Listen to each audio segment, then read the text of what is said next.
Hello again, welcome back to Daybreak Africa. And this morning, the topic will be religion and secular life. How best to balance religion, how best to balance secular life. As earlier said between I and Angela, it's more like, should I say Nigerian? So individuals at some point have no idea how best to balance religious activity and how to actually differentiate between religious activity and that of your secular life. Now, I sometimes you encounter situation and people tend to talk about situation. I think the former presidential aspirant tends to talk about situations where people would go for vigils where they need to go to work. You actually walk by roadside and then you see religious activity going on Monday, Tuesday down to Friday at probably 9 a.m., 12 p.m., 1 p.m., time where people are expected to go to work, time people are expected, to do something else away from just pray. Now, we're trying to actually understand how best to balance prayer life, how best to balance religious activity, and how best to balance your personal secular life, and which seems important. Is there even a balance at some point?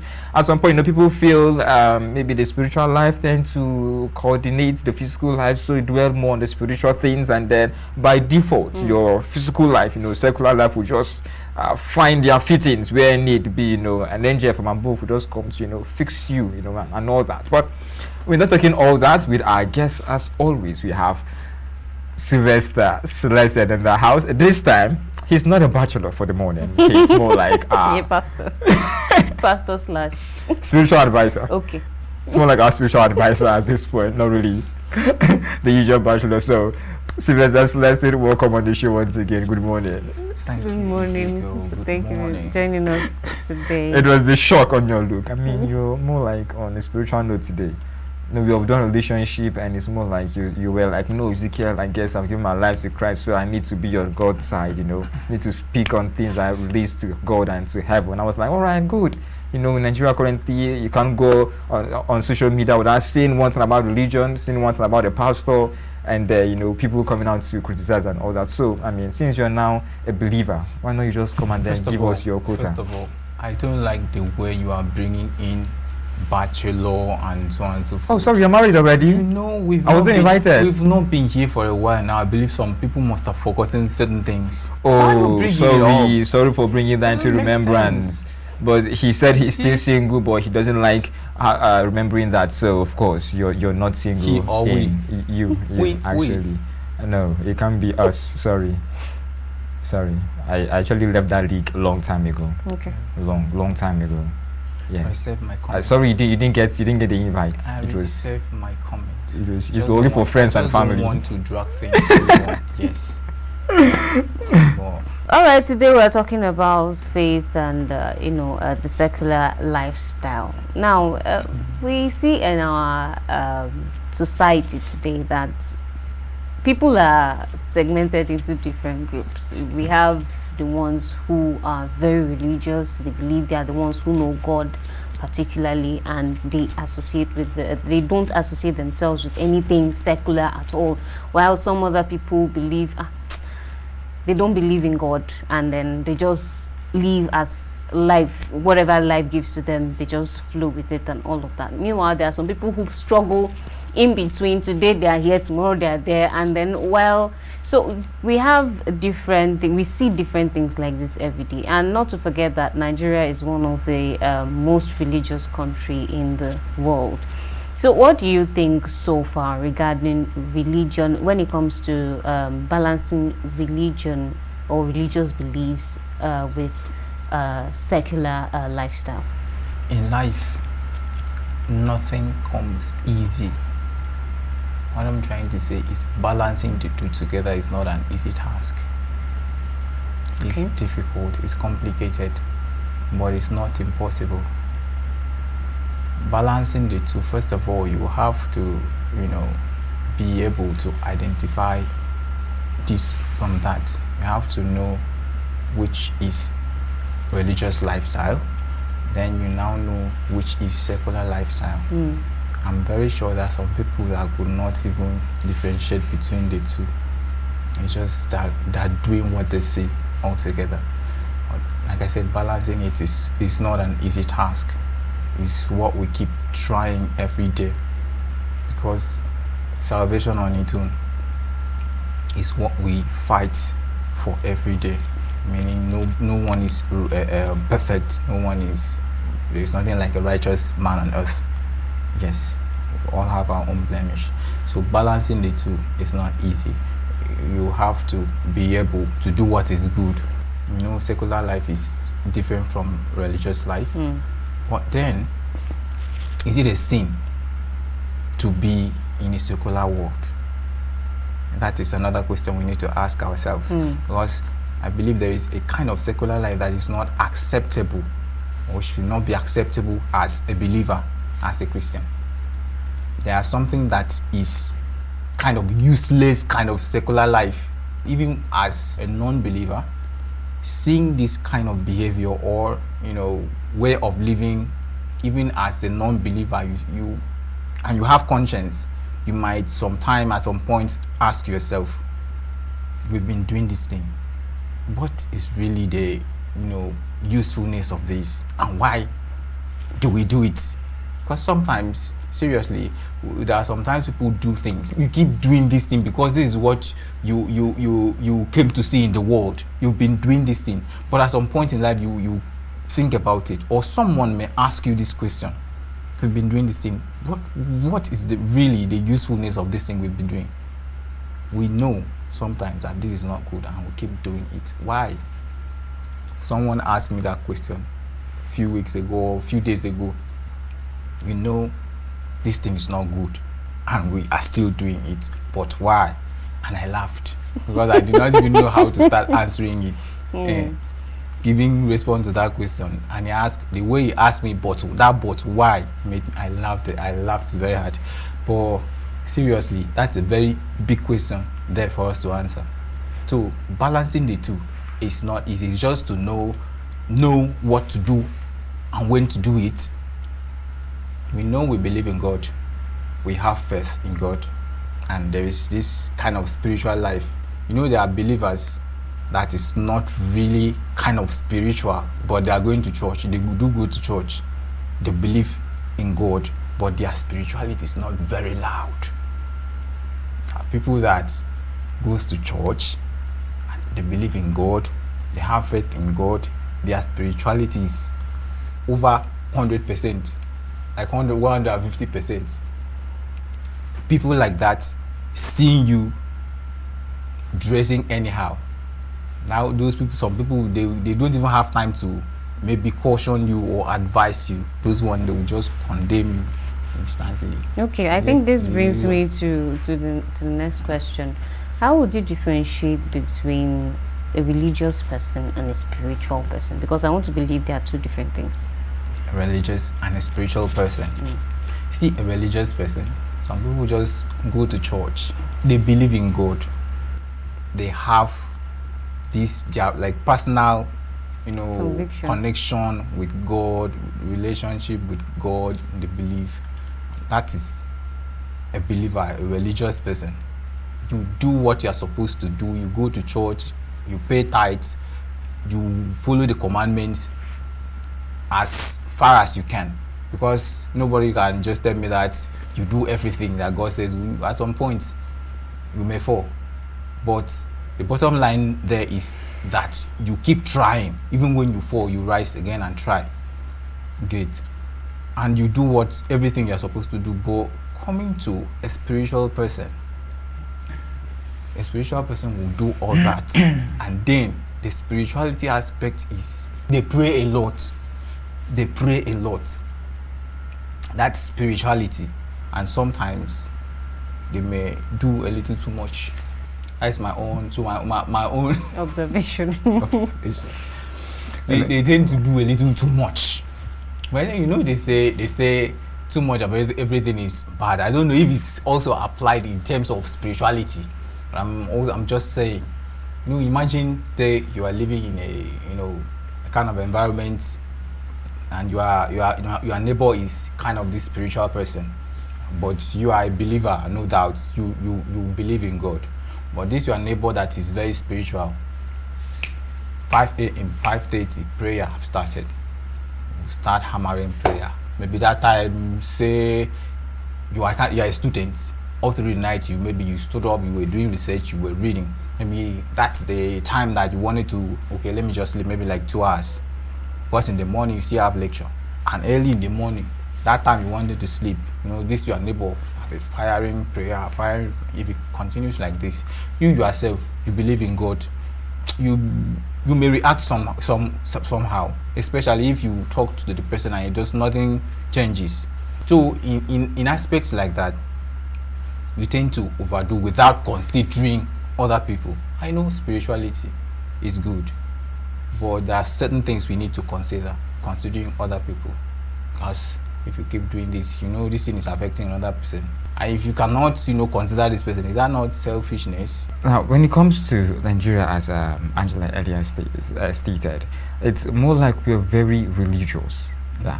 But before I go there, you tend to actually talk about religious per se and spiritual per se. What do you think is better? Is it better to be religious or spiritual?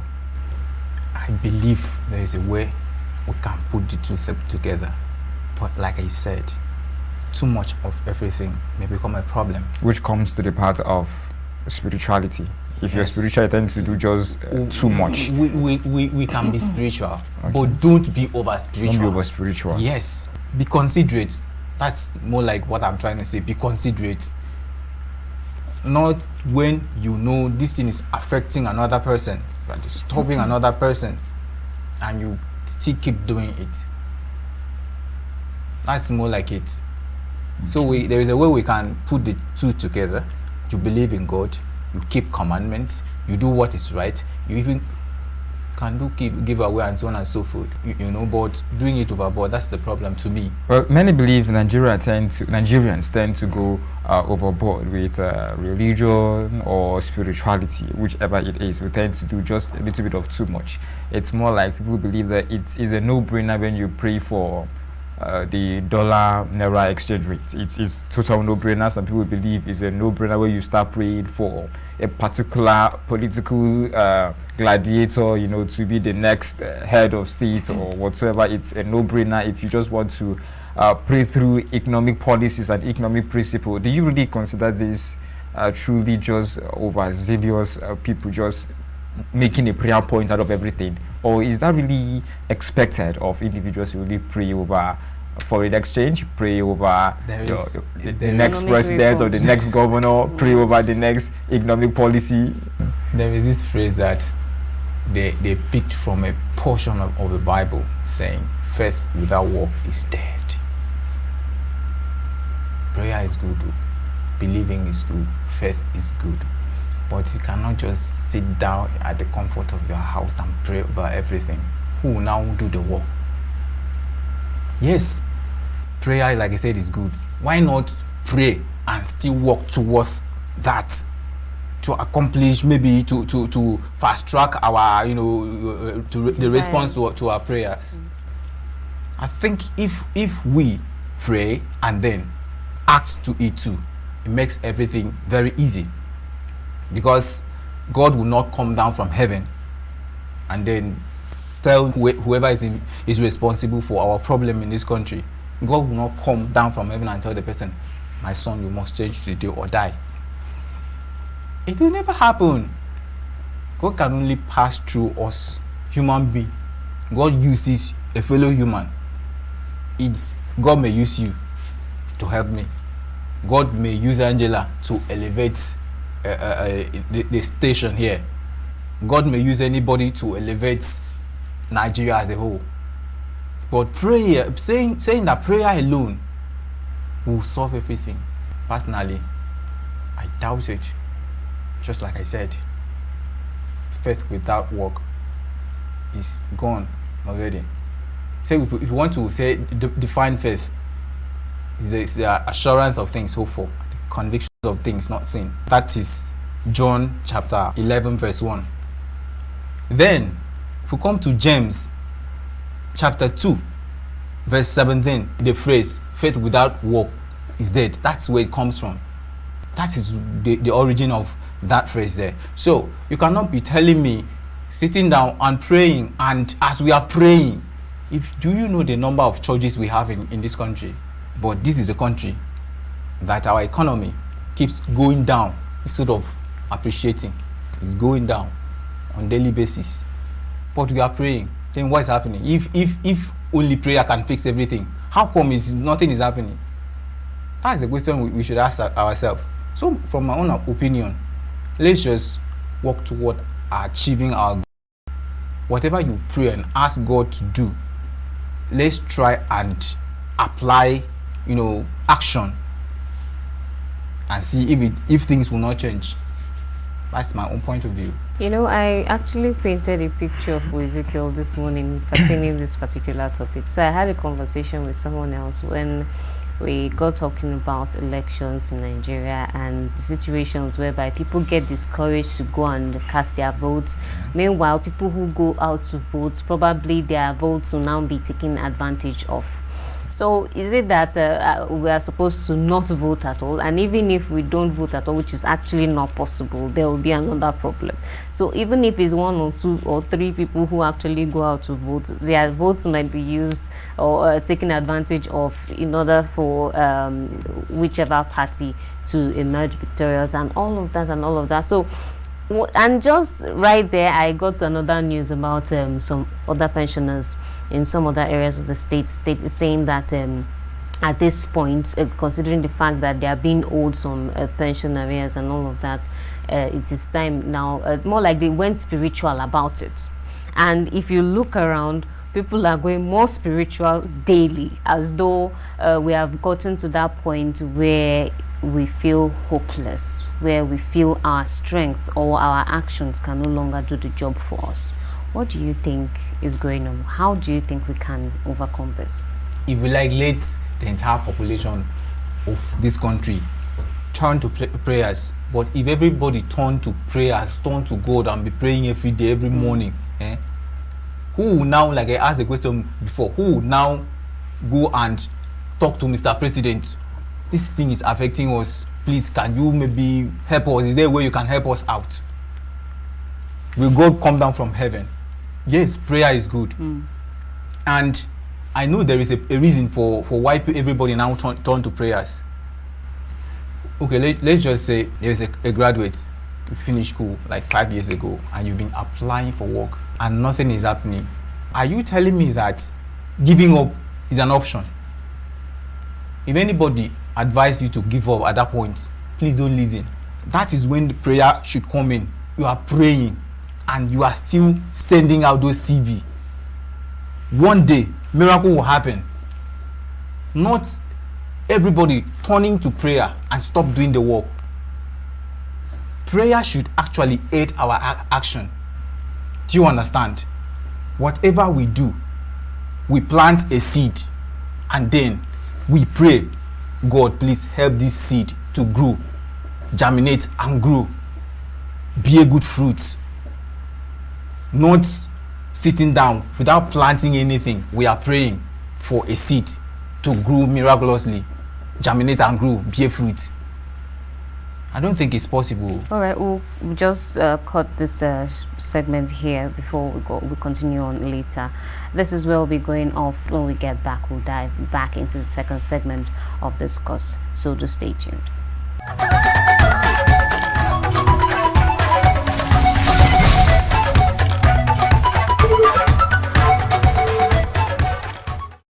Welcome back on Daybreak Africa, still on religion and a secular belief, more like setting the balance. Sylvester, again, currently in Nigeria, when you go on your status, you go on social media, you see doctrinal differences or doctrinal fights per se. People tend to bring out doctrine and want to shove it down your throat, and it's more like they were trying to bring out a supremacy between my pastor said, my bishop said, my apostle said, my prophet has said it, and so shall it be. Things as that. Is this how it's supposed to be, where you just want to force down your beliefs, your personal convictions on people? Currently, most currently we have issues on tithing. It's good to tithe, it's bad to tithe. Some say do what works for you, others will say I don't even care what works for me or not. If I feel like tithing, I tithe. I'm not saying tithing or not tithing is bad, but the way we tend to express our beliefs, the way we tend to express our doctrinal conviction, it's more like we are fighting instead of just laying out your expressing yourself and letting people subscribe to your thoughts. Opinion. If anybody tell you or try to force you to what their pastor or their bishop said, ask the person, what does God say? Because we should be more concerned to what God say. If anything, or that what thing God is said. everybody will bring out portion of the the scriptures, Bible. to Or the back up Quran. what they want to say. Yeah. We know there is scripture. Now ask yourself this question: why is it that we are using the same Bible, but different people have their own ideas of what the same Bible is saying? This is where spirituality comes in. You know that as a pastor, you need a gift of God to be able to interpret the Bible, what is written in the Bible. So this is where the problem comes in. When I choose to interpret 1 John chapter 3 this way, you choose to interpret it the other way. You know as a Christian, we tend to, like, sometimes we want to believe, like, worship our pastor instead of worshiping God. By so doing, whatever the man of God says, you don't even want to go and look into it yourself and try to think about it. You just take everything without trying to apply your own wisdom. But when you say worshiping the pastor, is it intentional for these people you're talking about? We are human beings. We are not analog. We should be able to think for ourselves. We are not robots. We were not just programmed to follow instruction alone. We are human. We can think for ourselves.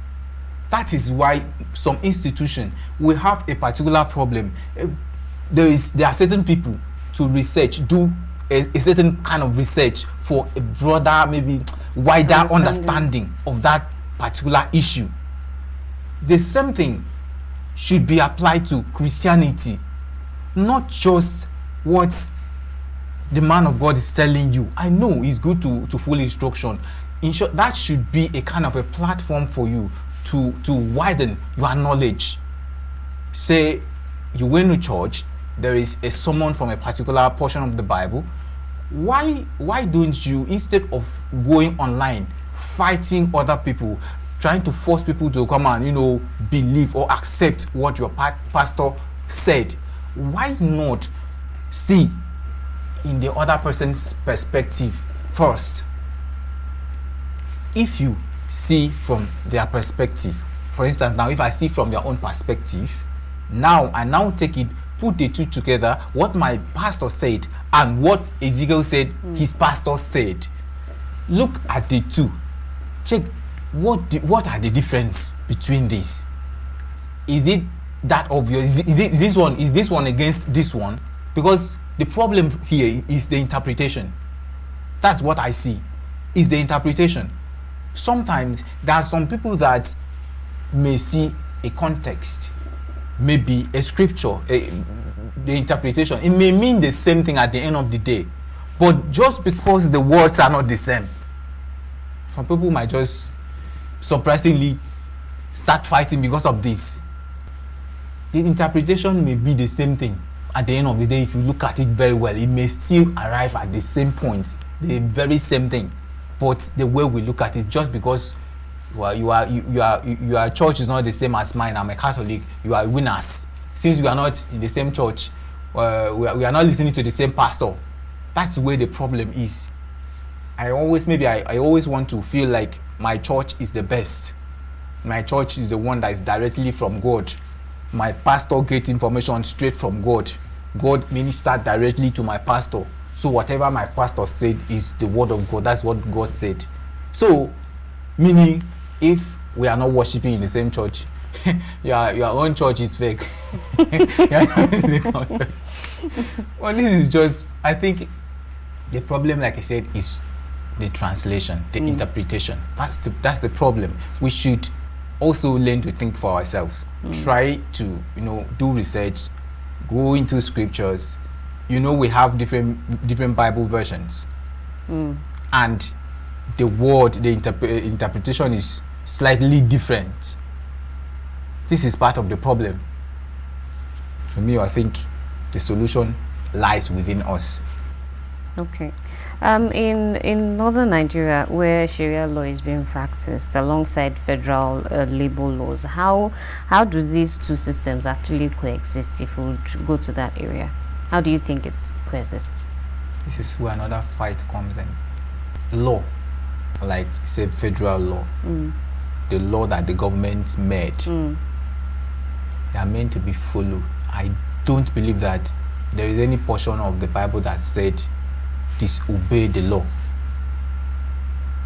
In short, this is where we should apply where they say give to Caesar what belongs to Caesar, because many a times some people tend to bring this phrase in when they commit a crime or when they are about to do their fetish acts.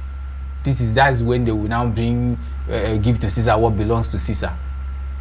I think in terms of religious law, like the 10 commandments, the commandments of God, and the rules and regulation of the government, the law of the government, I think this is the best place to infuse that phrase, give to Caesar what belongs to Caesar. You cannot just obey the 10 commandments without obeying the law of the government. Take for instance, you obey all the 10 commandments, you are totally right. But simple, there is a traffic light and red said stop for the other person to pass first. But since you feel like the law, the government's law is not important, you tend to drive whether there is red light or yellow light. You are passing through, you are perfect, right, righteous person, nothing can stop me. So while believing or obeying God's law, please, we should also do well to obey the Constitution, obey our Constitution per se, maintain peace by so doing.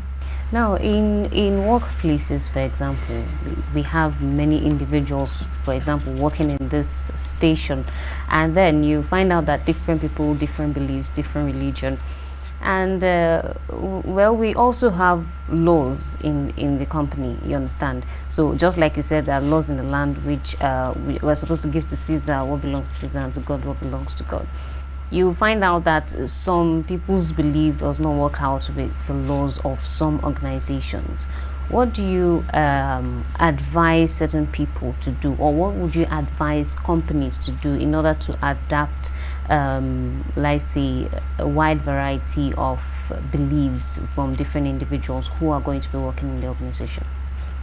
Now, talking of the belief of the companies, I would not really say believe when it comes to companies. Laws. Yes, that's the right term to use. Rules and regulations. Yeah. That guides a particular company or companies.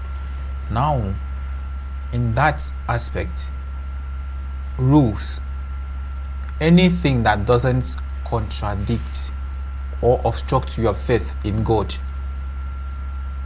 I see no reason why you should not follow.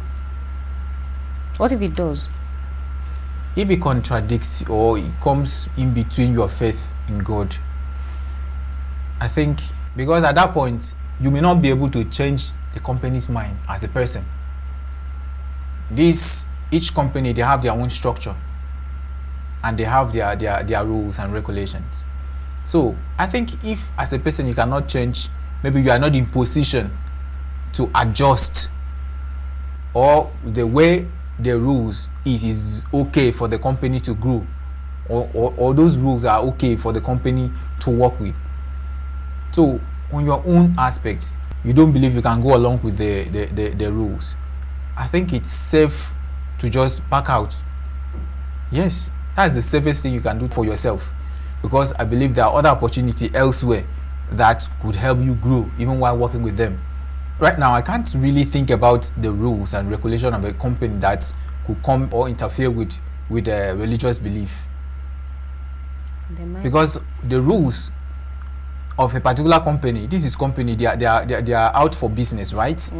The rules will be things that will keep every employee focused on their work, on their course. You get, for example, they say resume work by 8. If you fail to abide by that rule, that is when problem will come in for you. They might end up maybe suspending you, querying you, or even deducting your salary. Christianity doesn't, permit you to disobey that particular rule by coming to work by 8 or coming to work early. In short, as a Christian, as a believer, you should be able to abide by that rule. Because as a believer, if you can go to church, they say, okay, today's service starts by 8, and you can abide by that, maybe reach church by 10 minutes before that time. I believe this maybe coming to work by 8 will not be a difficult thing for you. So basically, sometimes it's just being unable, like human being unable to adjust. Like I said, we are not robot. We were programmed in a way we can think for ourselves. So there is room for adjustment. So if the rules are not something that could maybe jeopardize your faith in God, there is room for adjustment. That's human being. You are a human being. You can do this. So if you can follow the rule, the law of God, I believe you can follow any company's guideline to help you execute your work excellently. Okay. Sorry, Ezekiel. I'm very sorry. But let me just paint a picture now. Yeah. For example, say for example something comes up and then the company needs your attention at that particular time. Meanwhile, in the next 5 minutes you ought to be in the church or in the mosque for a particular important program that you ought not to miss at all. What do you expect that kind of person to do? Now, this your church program, is it within your working hour? That's the question you should ask yourself. Not necessarily your working hour. Say after your working hour, but it is very essential for you to do. Like you are the only person who can do that thing for the company. Else the company will be losing a major deal or something. Another question you should ask yourself: if you are not in church at that point, will the church not hold? The church will hold, but you'll be missing out of it. You'll be missing out of it. Yeah. But don't forget that God sees your heart. Do you understand? Okay. You may not be in that church, but God knows inside you, deep inside you, you would have loved to be there. In short, you may even be at the office, your spirit is there. You might be thinking, what is going on? I wish I'm there and all. God sees through you. God sees your heart. It's the intention that matters, right? So if the company says they need your help at that point, I don't see any problem there if you are able to help out, especially if you are the only person that can help out at that point. Yes, you can. Not going for this church program this once will not stop you from going to heaven. Yes, if it's something you can help out at the office, because if you don't, you might end up losing your job. In some companies, yes, knowing that you are the only person that can help out at this point and you refuse to, you might end up losing your job. I know it's maybe this is not your working hour, but working in a company, you should also look out for the growth of the company. It's good if you are working for someone, you do the work as though it's yours, the company is yours. You get. So knowing that you can help out, but you choose not to help us because you are placing church before this, or you think that church program is more important than helping out, may cost you your job or part of your salary, and or cost the company. You get. Knowing that even if you are not in church, you will not go to hellfire. God understands. Helping your company out, to me, is the best thing to do. See, especially when you are the only person that can help out. God cannot, I don't believe God will use that against you. How best can one handle another folk with a different doctrinal teaching? Many believe if someone believes differently, it's better you just stay away from that person so his belief system will not contaminate your superior belief system. How best do you think, can one really liaise with someone with a different mindset and still be okay? Or it's just better you just keep, speak at arm's length, If your belief is truly superior, I don't think you should be afraid of any other person's belief. You get? As a country, we have different belief. I think there is a room for coexistence. If you are, especially coming to Christianity, we have different doctrine. Because most times this is where our fight comes in.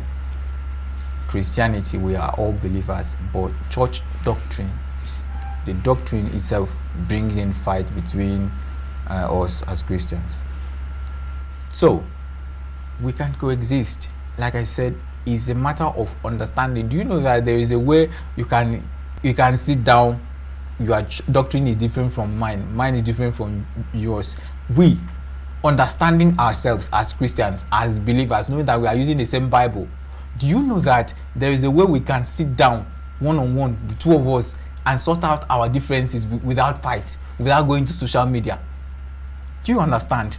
Knowing your doctrine, sit down, I ask you questions friendly, that is very easy. We sit down, we talk. Ezekiel, this is your doctrine that you are believing in.